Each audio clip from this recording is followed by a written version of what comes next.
they entered the semifinal round with the Flyers. Could youthful enthusiasm again outshine time-tested experience? The North Stars continued the drama, shocking the Flyers in a freewheeling 6-5 upset win in Game 1. Steve Payne's 2 goals gave Minnesota the victory edge, while Olympian Steve Kristoff's 7th and 8th tallies set a Stanley Cup record for the most playoff goals by a rookie.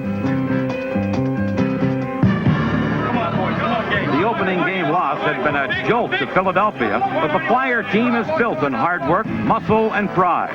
In the second confrontation, they returned to their game. Minnesota ran headlong into a stone wall of strength and experience.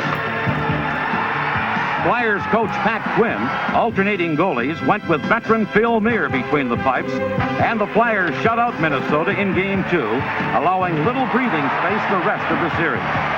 Philadelphia's aggressiveness could have hurt them as they took an excessive amount of penalties. But this time, effective penalty killing would pull the plug on the Minnesota power play. The Flyers never cooled off, winning 4 consecutive games and moving into the finals for the 4th time in 7 years. But the scrappy young team from Minnesota served notice that they'd be back in the future.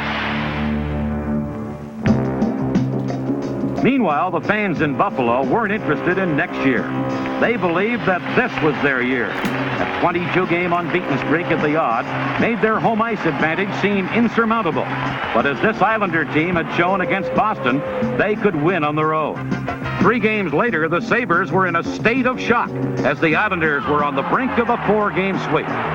In his first year at Buffalo, Scotty Bowman had become the winningest coach ever in Cup competition.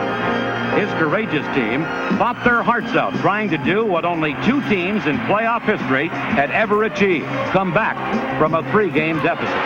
And they nearly did it, winning the next 2. But in Game 6, the Sabre comeback was grounded. With a 5-2 win, the Islanders entered the final round for the first time in their 8-year history.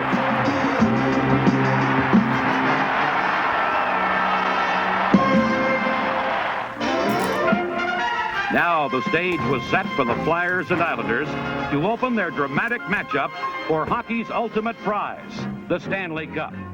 Philadelphia fans were obviously enthused, and for good reason.